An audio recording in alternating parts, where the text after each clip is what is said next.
Rob, let's talk a little SEC. Texas is the favorite, plus 225. Georgia, Kirby Smart and the boys, plus 375. Kalen DeBoer in Alabama, 5-1. A desperate Brian Kelly in LSU, plus 750. Then we get into teams that most likely aren't going to win it. If I give you $100 today, who would be your pick to win the SEC? Honestly, I think Georgia over 3-1 is going to be the pick for me. I like this team a lot. First and foremost, I think the thing that's going for them the best right now is the fact that nobody is looking at a team that has been maybe the most dynastic team of the last 7, 8, 9 years running. Kirby Smart gets to go back to a spot that he was when he started this little adventure of sneaking up on people, right? This is a team that last year you had Carson Beck, who had some injuries, had some spots, had some problems. He's gone. You bring in Gunnar Stockton. This is the same Gunnar Stockton that, 2-3 years ago, whatever it was one of the most highly sought after recruits since like Tim Tebow, right? Like this was a dude that Bama wanted him, Notre Dame wanted, Ohio State wanted him, Georgia wanted him. Everybody wanted this kid. And sure, maybe he hasn't really hit the point where he's gotten onto the field and gone, oh, that's that dude. Like that's the reason. I would also point out that Carson Beck was playing good football, and that team really rallied around him. So I think you can lean on this guy. I look at last year and I ask, is it was that truly a down year? Or was it just a year where they had a kind of a bunch of stuff go wrong late at night? Now, I acknowledge that Georgia definitely has a difficult schedule in front of them this year. They've got Tennessee. They've got the cocktail party at Florida. They've got it's a tough SEC run, but unlike some of the other SEC, it's a little more spread out. Like they've got a couple of those Ole Miss, Mississippi State games that are kind of sprinkled in between the big spots. So I'm going to take Kirby Smart in Georgia plus 325. You're giving me 3-1 on a team that's got as much experience as anybody. And the reality for me is if you're asking questions about Gunnar Stockton, I might be the only one in the country who is doing it except Steve Spurrier. I don't think it's unfair to ask questions about Arch Manning. Like, is it just a for granted that he's got Texas as your front runner in this spot? And the answer for me is not really. So if you're giving me Georgia, the most dominant team in college football of the last decade, even if they weren't in that mix the last couple of years for a title, and you're giving me a plus 325 to just win the conference, and really it feels to me, I think Alabama's on the up.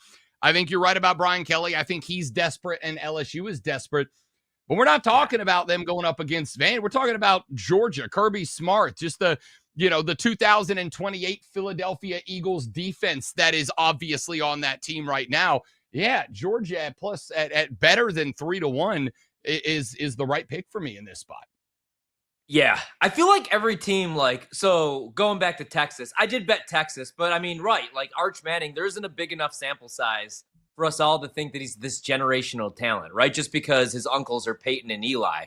I like some of what I saw. I like more the fit for him in the Sark offense because he's more dual threat. I mean, and that's an offense that loses 8 starters, we got to remember, but still they average 33 points per game. I'm a big Sark guy, and I do like his offseason, but you're going to hear about Texas all over the place. That's why I'm trying to find teams. And, I'm with you because a couple months ago, right after the season, I was like, I'm buying in on Georgia next year, because I actually kind of like what I saw from Gunnar Stockton. It's a short turnaround where he finds out he's going to be the guy. He went 12-16 against Notre Dame for 71 yards. They have 9 returning starters. I do think the defense is going to be really good. Their issue last year, especially because it was Carson Beck, they didn't want to run the football. Last year, they were 15th in the SEC in rushing, only 124 yards per game. That can't be the case, and I won't be the case, I don't think, because Nate Frazier is going to be a stud. I know last year he only had 671 yards and 8 touchdowns, but this year, I think the offensive line is going to be better. I know they have to replace 4 starters, but I think that might be a good thing. So I don't hate that pick at all, man. I think the defense is going to be really good, even though they lose Mikael Williams, Jalen Walker, and Malachi Starks, all studs. They still got a bunch of talent. Jordan Hall, Christian Miller back on that defensive line. So I want to talk LSU because I'm with you. That would be, if I'm playing anybody but Texas at plus 225, anything better than 7-1, I like LSU. I didn't do it I just went over 8.5 wins. Plus 135 was the price that I got early, just because it's a huge year for Brian Kelly. No playoff appearances yet, despite having Jaden Daniels, Heisman winner, and now Garrett Nussmeier, who's most likely going to be a top 5 pick. I know he comes back for his senior season, but I think he's just trying to improve his draft stock, even though last year threw for 4,000 yards and 29 touchdowns. They got their leading rusher coming back in Caden Durham, who was first team all freshman and had over 700 yards and 6 touchdowns, was one of 2 players in college football with a reception over 80 yards and a rush over 70 yards. So the dude's a home run hitter. And they have Aaron Anderson back. He caught 61 balls for 884 yards, 5 touchdowns. And then they got a bunch of dudes where they're like wild cards. Nick Anderson, I liked him at Oklahoma in 2023 when he was a freshman. He had 10 touchdowns and 798 yards. Literally one of the best seasons for a freshman wide receiver in Oklahoma history. But then he got hurt. But I was looking at this today and I went back and watched all these games because I have way too much money invested in Brian Kelly, and I was trying to figure out, do I want to take them to win the SEC? Because it's now or never, man. They spent so much money. The only thing that scares me is Nussmeier in those big games. When they lost to Bama, Texas A&M, and Florida, he completed 57% of his passes, got picked off 5 times. And LSU only averaged 17 points in those losses compared to the 38 in the 9 games that they won. So that's the thing that scares me a little bit. That and like the defensive side of the ball, I like Whit Weeks. He led the team in tackles. But Harold Perkins is coming off an injury, and now they're moving him to the star position. I want Harold Perkins just rushing the quarterback. He's a 5-star that they like. I thought he was going to be a top 5 pick by now. Instead, he's back for one more year coming off an injury. But I like LSU, at least to win 9 games, and I wouldn't hate the price. Anything, like I said, over 7-1 on them to win the SEC. But with you on Georgia. What do you think about Bama and Kalen DeBoer, dude? I'm kind of in, right? I don't think that Milroe was the right fit for the Kalen DeBoer offense. And I don't know a whole lot about Ty Simpson. He's thrown like 40 career passes. Looked decent in the spring. And then you talk to Bama guys and it's like, well, he might not even be the guy. I think he's going to be the guy. Right now, they're 5-1 to win the SEC. You think that's worth a flyer or no? Well, I want to start, if you don't mind, Ryan Horvat. I'm sorry to segue to go back to LSU because we talked about them for a second. And while you were talking, I came up with the app comparison and also gave myself the secondary opportunity to force the Superman movie into this conversation as many times as is possible today. It's really good. Go see it. I liked it a lot. I asked the question on the show this morning because, it's local radio. You have to do dumb things like, who's your team's Lex Luthor in the 2025 season? It was a good topic. Shut up. Okay. So I was talking about Clemson and South Carolina, and I said, I think there's a Lex Luthor for both of those teams. And I think it's Brian Kelly at LSU, because when he's trying to take down Superman, is Lex Luthor at his most dangerous? When he's panicked, when his back is against the wall, when the walls are closing in, when he knows that Superman just took out his big baddies and he's flying to the Luthor core tower, and he knows, I now have to go face to face with Superman. The walls have closed in. That's when Lex Luthor goes maniacal, right? Isn't that Brian Kelly right now?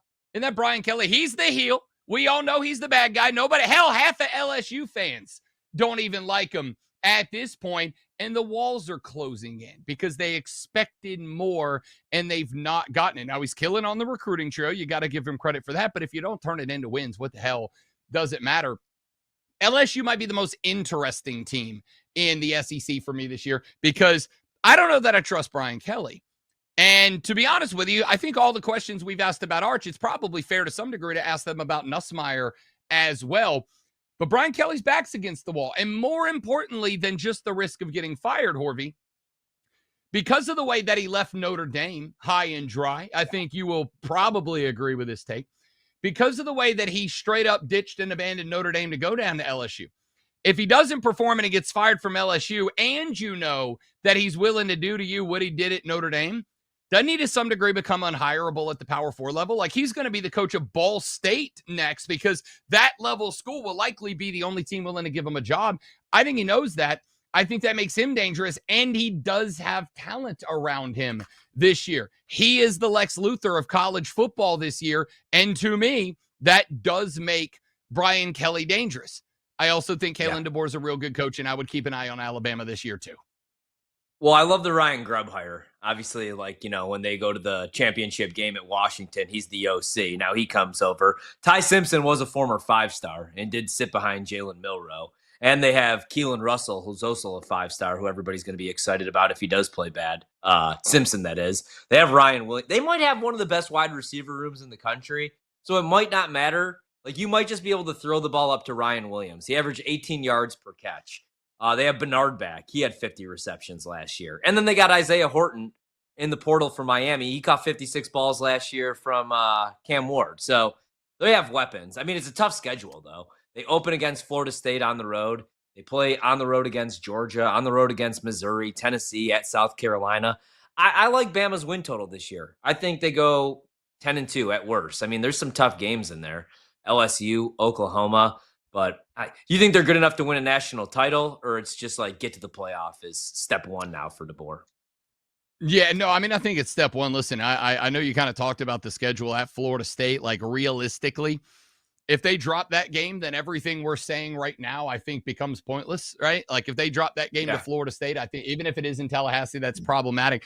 You got Wisconsin, Georgia, and let's keep it a buck. Diego Pavia and the Vanderbilt Commodores want to come down to Tuscaloosa, take a back-to-back dub, and prove it wasn't a fluke.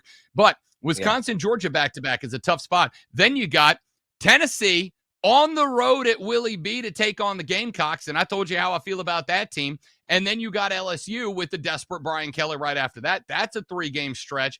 And then, just in case that's not enough, I think Oklahoma is going to be desperate this year, and they think they got their guy at QB. I don't know if Brent Venables is the guy or not, but this is a prove-it year for Brent Venables and OU. That is about as tough of a 4-game stretch as anybody in college football is going to have to face. And, oh, by the way, again, Whiskey in Georgia earlier in the schedule. So I think make the playoff, if you're Alabama, is a real good goal to look at. You've got the offensive talent to do that. I agree. Questions about quarterback. You do have arguably the best wide receiver core. And Bama has just stacked running backs. Somebody's going to break out by the time they get there. That's just a confident guess, to be honest. But I think Alabama just getting into the playoffs is that upward trajectory you're looking for. I would also keep an eye on, by the way, the Iron Bowl's in Auburn, Alabama this year. And I'm coming into the year with 2 SEC coaches on the hot seat. We talked about one, Brian Kelly. The other's Hugh Freeze at Auburn. Hugh Freeze right now is on the hot seat on the Plains. And if they win that game and that makes them 9-3, 10-2, it probably saves his job. If they lose that game and they're 8-4, Hugh Freeze might be out on his ass at the end of the year. There's no let up for this team. The best thing they have going for them is that Eastern Illinois game is kind of the buffer between Oklahoma and Auburn, but you got to go to the Plains. That's a dangerous spot. So I'm on the over on the Bama win total, but I'm going to tell you right now, if they drop that opener to Florida State, I might go just file an oppo bet on the other side to try to cancel it out.